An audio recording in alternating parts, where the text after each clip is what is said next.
Vasco de la Viera, translated by Robert Southey. Book II, Chapter 17.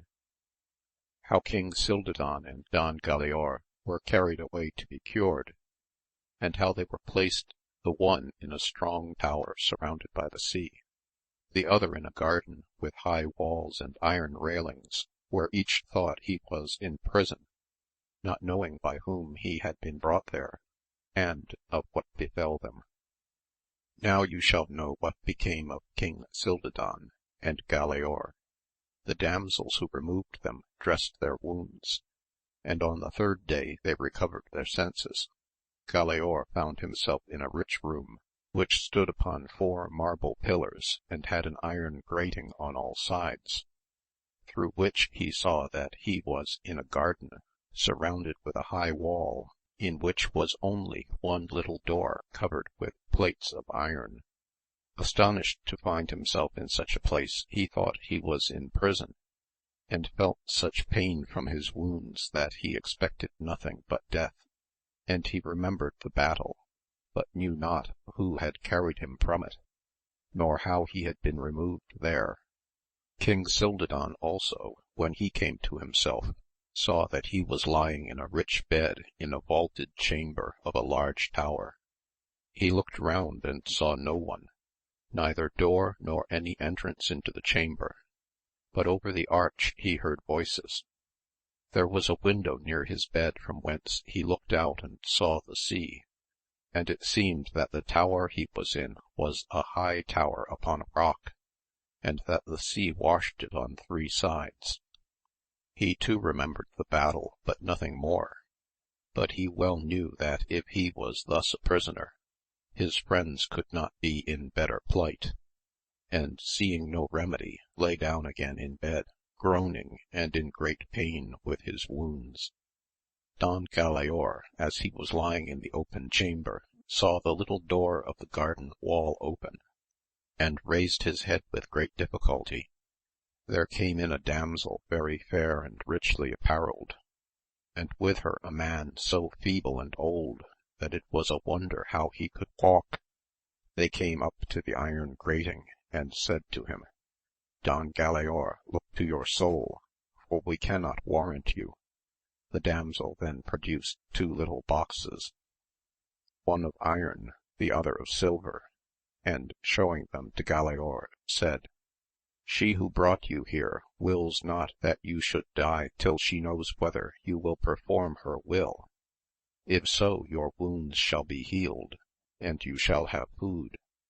Good damsel, replied he, if what she desire be anything that I ought not to do, it will be worse than death. Do as you please, quoth she, we care little for your answer. It is at your own choice to live or die.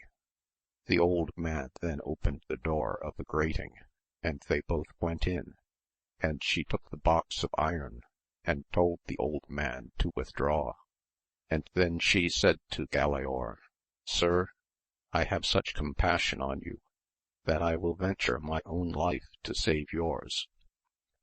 I have been ordered to fill this box with poison, and the other with an ointment to make you sleep. The poison being then rubbed into your wounds will act more instantly, and you would presently die. But instead of this I have put here a remedy, the which, if you take it daily for 7 days, will so heal you, that by that time you shall be wholly recovered, and able to ride on horseback as before. She then applied the ointment to his wounds, and the pain was instantly assuaged. Good damsel, quoth he, you do so greatly bind me to your service, that if by your will I may escape from hence, never was damsel so well guerdoned by knight as you shall be. But if you have not means for this, and yet wish to serve me, contrive that Urganda the unknown may know in what perilous prison I am laid, for in her I have great hope. The damsel then began to laugh. What hope can you have in Urganda, who cares little for your weal or woe? So much, replied Galaor, that, as she knows the wishes of all, She knows how greatly it is my wish to serve her. The damsel then answered, Look for no other Urganda than me, Don Galaor, and take you good hope, for it is the part of courage, not only to encounter danger, but to endure its after chances. For the danger in which I place myself to heal you, and deliver you from hence, I ask one boon, which shall be neither to your dishonour nor hurt. I grant, quoth he, all that might rightly be performed. Now then, said she, it is time to depart. Lie you down, and feign to sleep soundly. He did accordingly. She called the old man and said, Look how he sleeps. Now the poison will work. So it ought, quoth the old man, that he who brought him here may be avenged. Since you have obeyed so well, you may come alone for the future, and see that you keep him 15 days, that he die not, but live in great agony, and by that time they will be here who shall make him atone for the wrongs he hath done them. When Galaor heard this, he found that the old man was his mortal enemy, howbeit he took hope for what she had said to him. The old man and the damsel then went out of the garden. Presently she returned and brought with her 2 little girls, fair girls and well apparelled, who took food for Galaor, and she let them into the chamber to keep him company, and gave them books of history to read to him, that he might not sleep by day, and then she fastened the door and left them. King Cildadan in the tower saw also a door open in the wall, a stone door so neatly fitted that it looked like the wall itself, and a dame of middle age entered with 2 armed knights, and approached the bed without saluting him. He on his part spake to them with courteous salutation, but they answered not. The dame took off the bedclothes, and applied salves to his wounds, then gave him food, and they went out again and fastened the stone door, not having spoken a word. The king thought that verily he was in prison, and where his life was not secure, howbeit having no remedy, he took as good comfort as he could. When it was time, the damsel returned to Galaor and asked him how he fared. So well, quoth he, that if it proceed so I shall be in good plight by the time you promised. Doubt not, said she, that what I have said shall be accomplished, but you must promise me the boon as a loyal knight, for only by my help can you escape. The attempt would be to your mortal danger and hurt, and you could not effect it at last. That Galaor promised, and he besought her to tell him her name. What, quoth she, Don Galaor, know you not my name? I am deceived in you. Time was that I did you a service, which it seems you little remember. They call me the wise among the wisest. With that she departed, and he remained thinking who she might be, and remembering the good sword which Urganda had given him when he was knighted by Amadis, he thought it should be her, but Urganda was old, and this was a damsel. He looked for the 2 little girls, and they were gone, but in their stead he saw his squire Gasavel, and Ardian the dwarf of Amadis, both sleeping. He joyfully called them. They awoke, and when they saw who was there ran weeping for joy to kiss his hand, and exclaimed, O good sir, blessed be God who has brought us here to serve you. He asked them how they came there. They replied they knew not, only that Amadis and Agrayes and Florestan had sent them with him. Amadis, quoth he, was he found at such a time? Sir, said they, know that Beltenebros is your own brother Amadis, and that by his prowess the battle was won.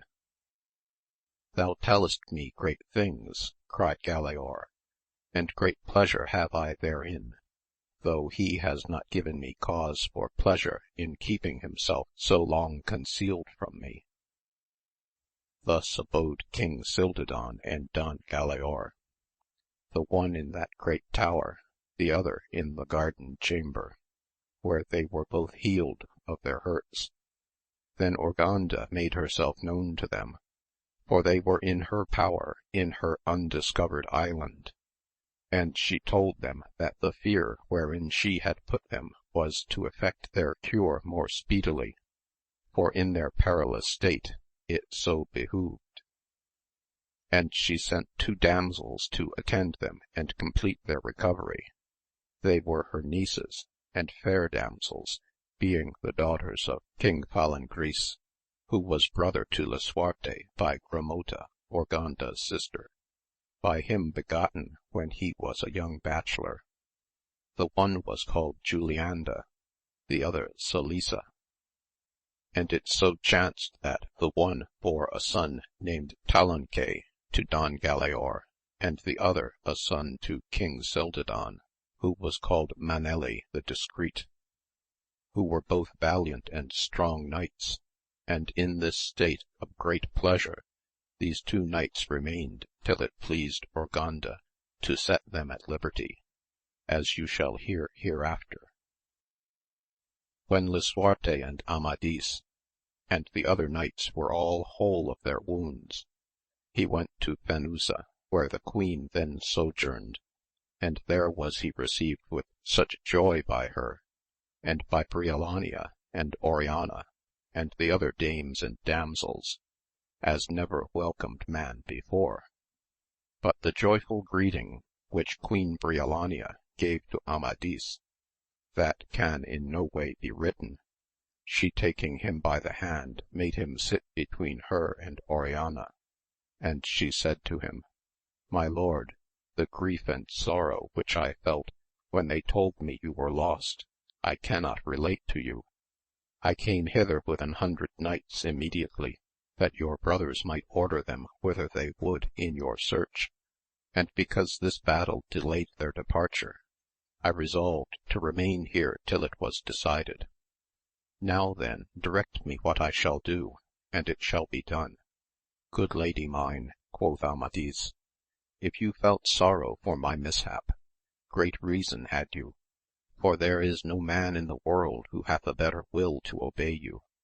But since you desire me to direct you, I would have you abide here 10 days, and dispatch your business with the king. In that time we may know something of my brother Don Galaor, and there will be a battle which has been appointed between Don Florestan and Landin. After that I will conduct you to your kingdom, and from thence I must go to the Firm Island, where I have much to do. So let it be, replied Briolania, and I beseech you tell us the wonders which you have found in that island. He would have excused himself, but Oriana took his hand and said, You shall not leave us till you have told us something of them.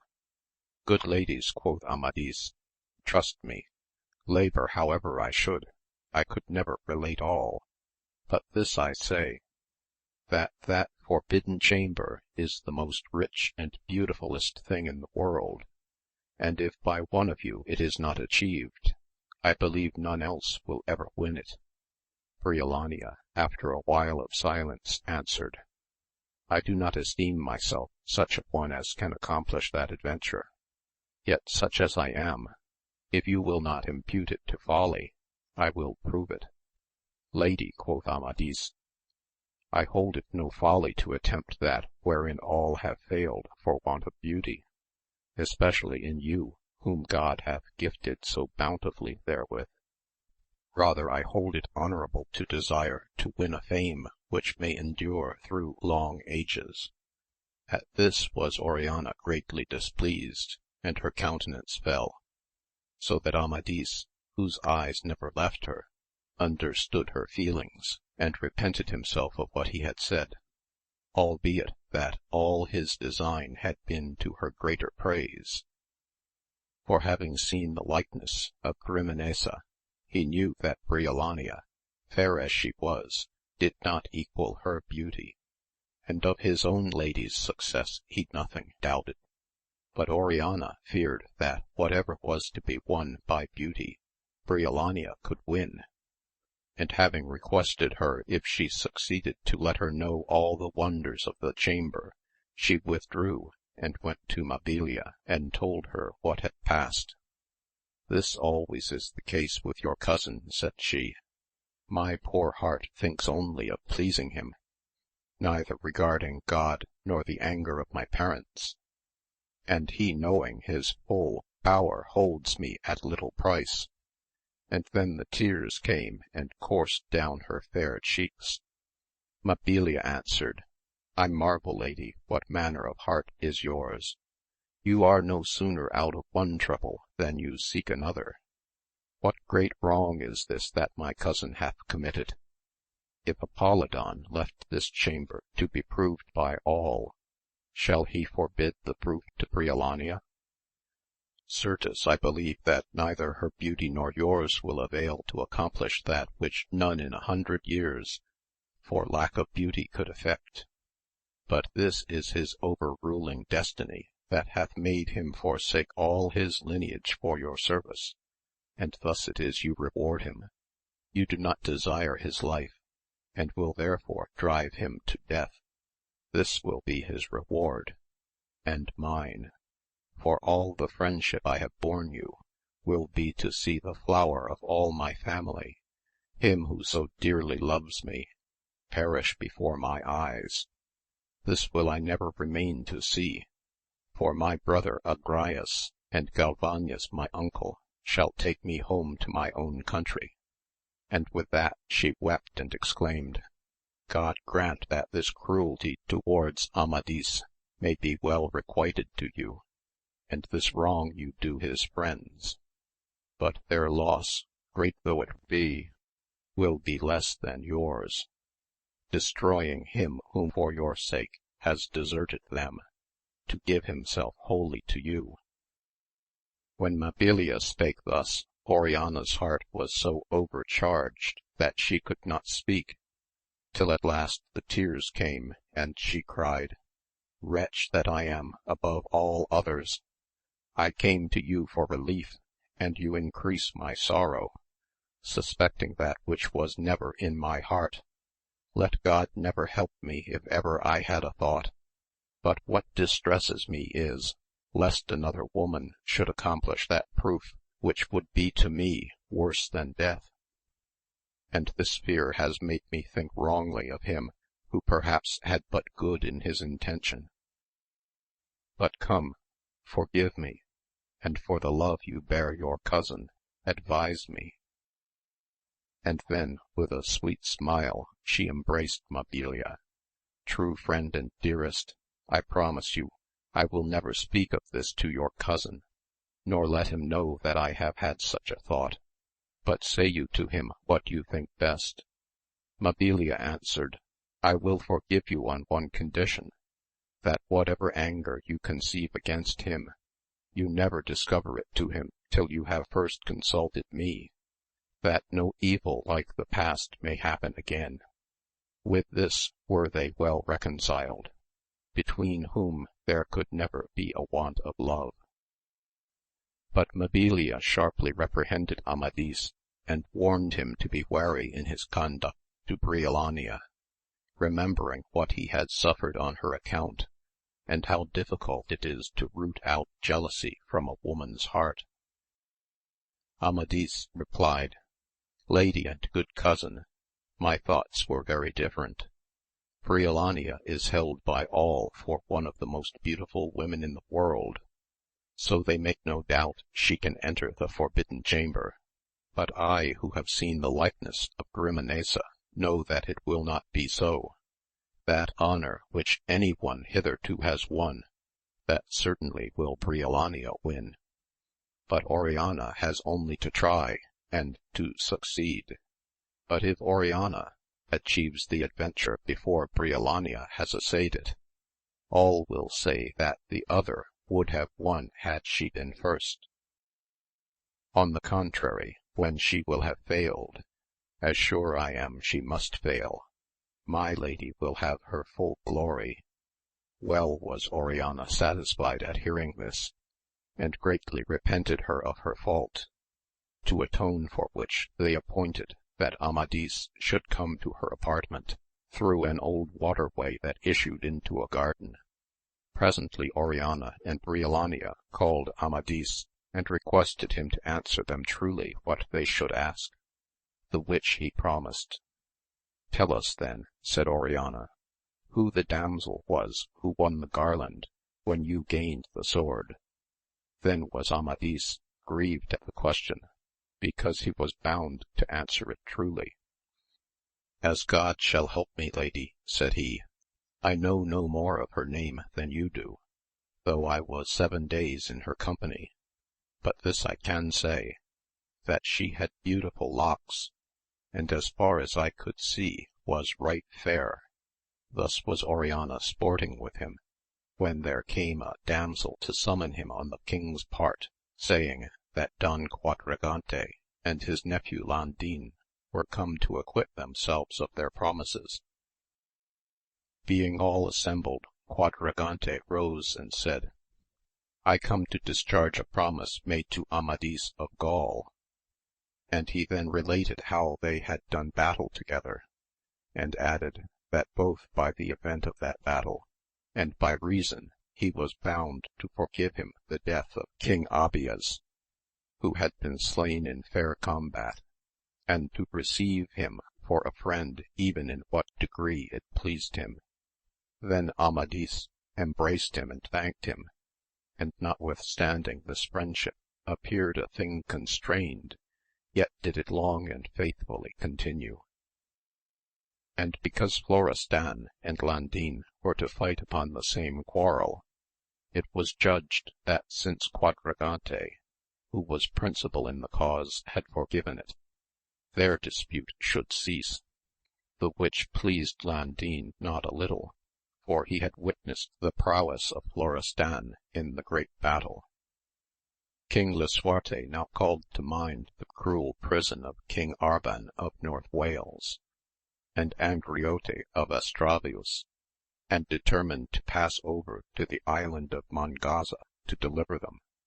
This resolution he imparted to his knights. Then Amadis answered, Sir, you know what loss to your service is the absence of Don Galaor. If it please you, I and my brother and my cousins will go in search of him, and if it please God return with him by the time that you make this voyage. The king replied, God knows with what good will I myself would seek him, if so many things did not prevent me. Since I cannot, do what you say. Then more than 100 knights arose, all good men in arms, and said that they would enter upon that quest, for in no worthier adventure could they be employed. Thereat was King Lisuarte well pleased, and he besought Amadis not to depart, for he would speak with him. Chapter 18. How the king beheld a strange sight of fires upon the sea, and of what happened.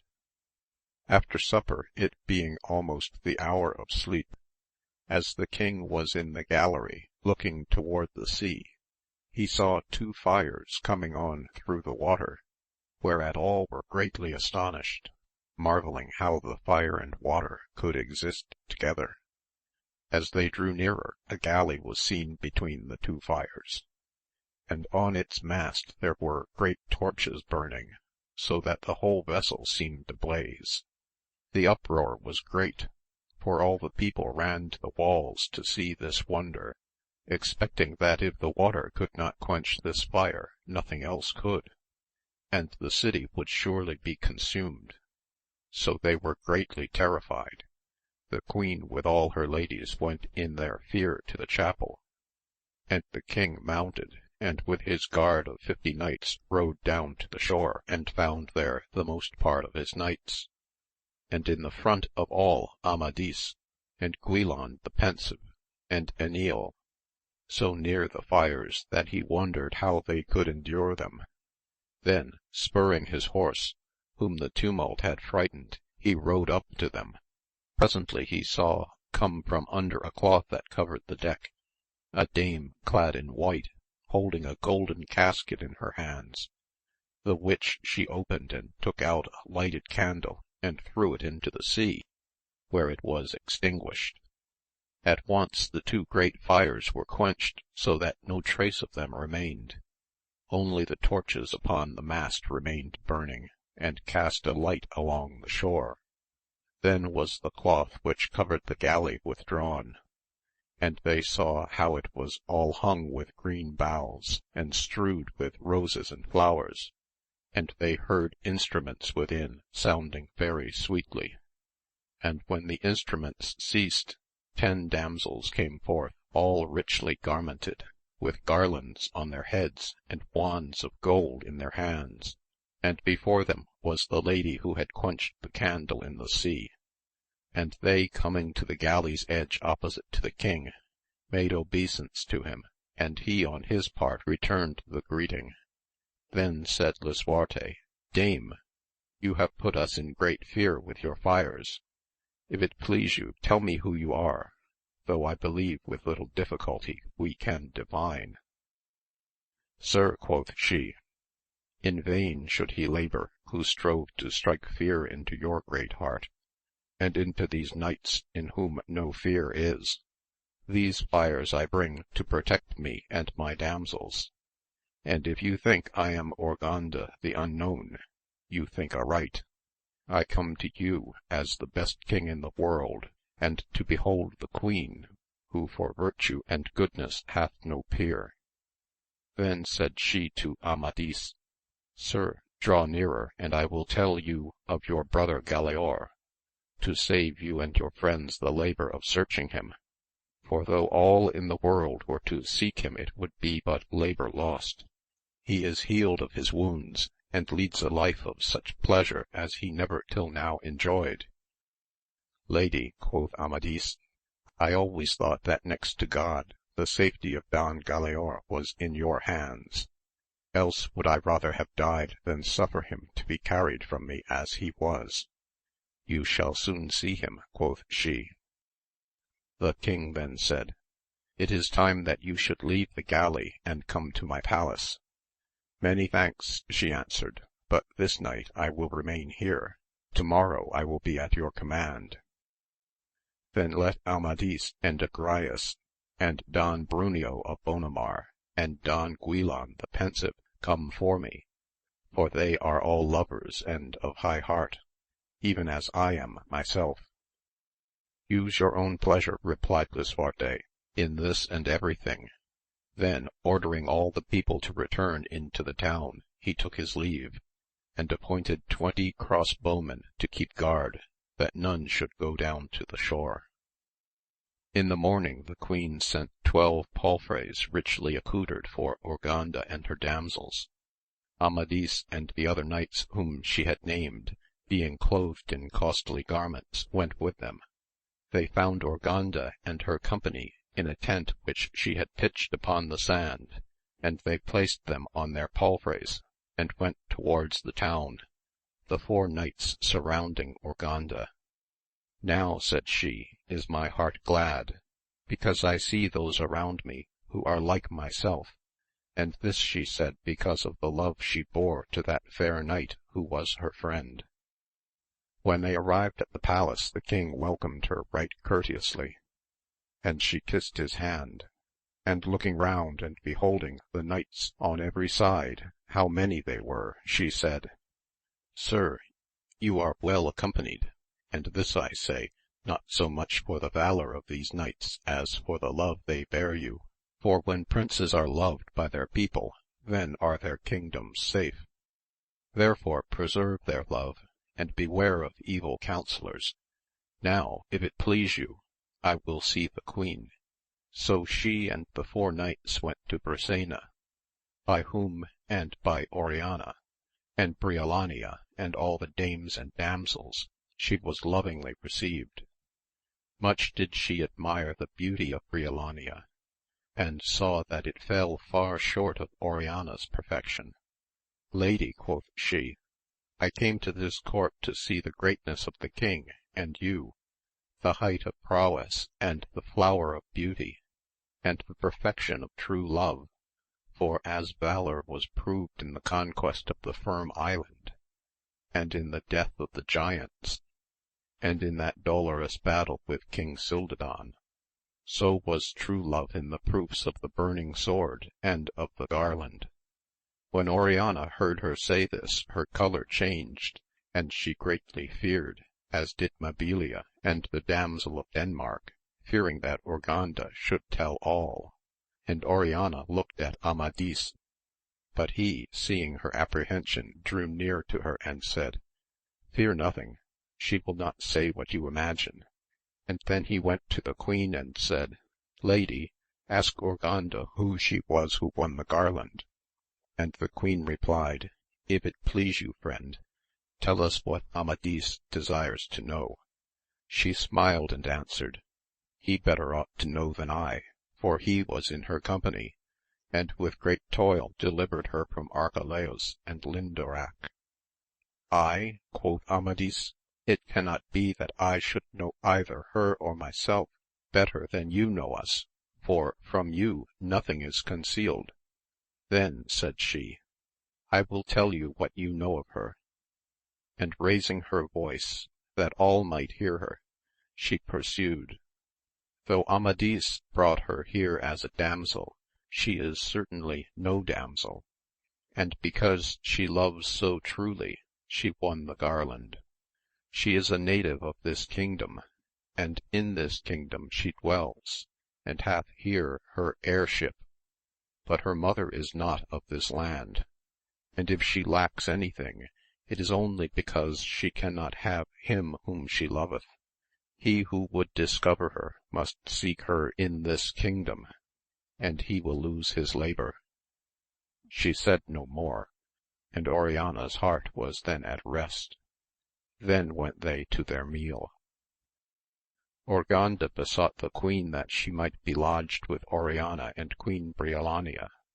That shall you, replied Brisena, but I believe their follies will disquiet you.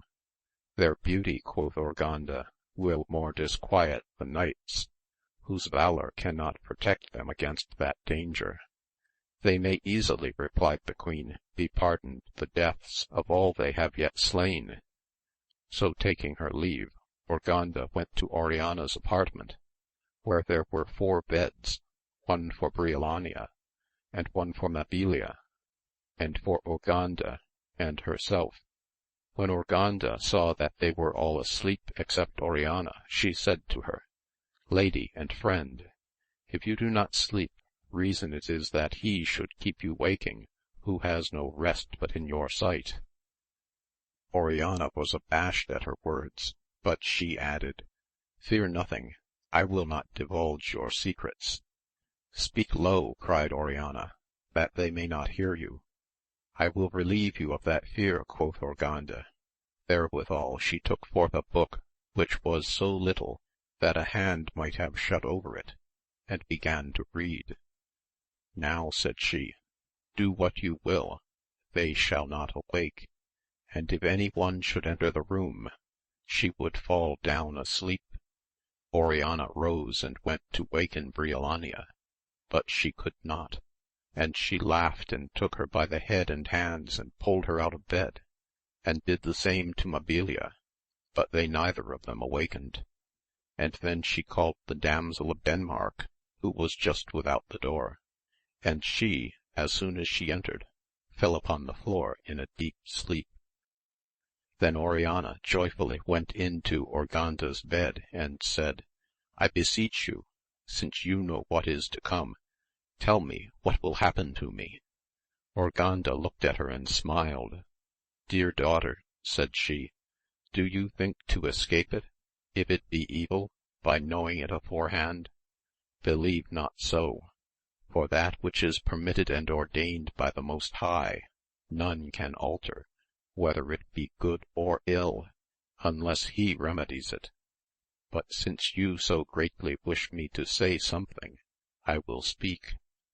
Look now, if when you have the knowledge you can profit by it. At that time when great sorrow shall be present with you, and many shall because of you be greatly afflicted, the strong lion with his beast shall come forth, and with his loud roaring shall in such sort astonish those who have you in their keeping, that you shall be left in his strong talons, and the famous lion shall throw from your head the lofty crown which shall no longer be yours, and the hungry lion, having your body in his power, shall bear it into his den, that his extreme famine may be slacked. Now, daughter dear, look how you act, for this must come to pass. Lady, quoth Oriana, I should have been better content if I had not inquired, for you have made me in great terror of this strange and cruel end. Lady and daughter fair, replied Urganda, seek not to know that which neither your prudence nor strength can avert. Of these dark things men often dread that for which they ought to be joyful. Meantime be you happy, for God has made you daughter of the best king and queen in the world, and has gifted you with such beauty that it is ever spoken of as a wonder, and has made that knight love you who shines above all others in prowess, even as day above darkness. Now it is time to awaken these ladies. She then opened her book again and read, and they recovered. After some days Urganda besought the king to summon all his knights, and the queen to assemble her dames and damsels, that she might speak to them before her departure.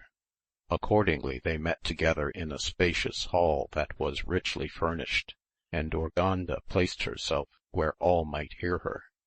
Then she said to the king, Sir, since you have kept the letters which I sent to you and Don Galaor just after Beltenebros had won the sword, I beseech you let them be produced, that all here may know that I knew what was to come to pass.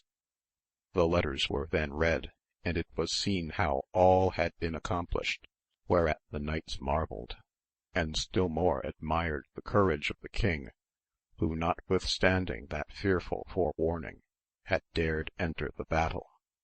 In like sort was it certainly known that by 3 strokes from Beltenebros the battle was won, the first when he felled King Cildadan at Galaor's feet, the second when he slew Sarmadan the lion, the third when, succouring the king, he lopped off the arm of Madanfabul, the fierce giant of the Vermilion Tower.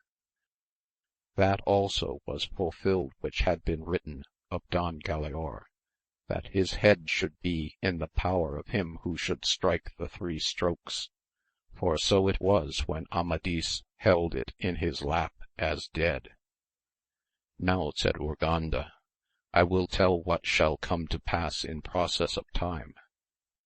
Contention shall arise between the great serpent and the strong lion, in which many fierce beasts shall take part. Anger and fury shall come upon them, so that many shall suffer cruel death. The great Roman fox shall be wounded by the claw of the strong lion, and his skin cruelly torn, whereby a part of the great serpent shall be in great affliction. In that time the gentle sheep covered with black wool shall come between them, who by his humble and loving blandishments shall assuage the fury of their hearts. But presently the wolves shall come down from the mountains against the great serpent, who being with all his animals by them conquered, shall be blocked up in one of his dens, and the tender unicorn, putting his mouth to the ear of the strong lion, shall rouse him from his sleep, and make him hasten to the succour of the great serpent, whom he shall find so wounded and bitten that the blood shall flow over his scales, and he shall deliver him from the mouths of the wolves, and they shall all be destroyed. Then the great serpent, having his life restored, and casting all his poison from his entrails, shall consent that the white doe shall be placed in the cruel talons of the lion. Now, good king, let all this be written, for so it must be. The king said it should be done, albeit he understood it not. Time will come, she answered, when it shall be manifest to all. Then looking at Amadis, who was musing, she said, Amadis, you muse upon that which cannot avail you. Let that be, and think of a bargain you have to make. At that time you shall be brought near to death for another's life, and for another's blood shall expend your own, and of that bargain the martyrdom will be yours, and another will have the gain, and the guerdon which you shall have will be wrath and the long delay of your will. Then shall that keen and beautiful sword so pierce thy flesh and bones that you shall be poor of blood, and in such plight that if half the world were yours you would give it, so that that sword were broken or thrown into some lake from whence it could never be recovered. Look to it, for so it must be. Amadis saw that all eyes were upon him, and he answered cheerfully as he felt, Lady, by what you have said of the past we may believe this also, but I, knowing that I am mortal, and that my life cannot be prolonged 1 minute longer than it pleaseth God, am desirous to end it justly in some great and honourable enterprise.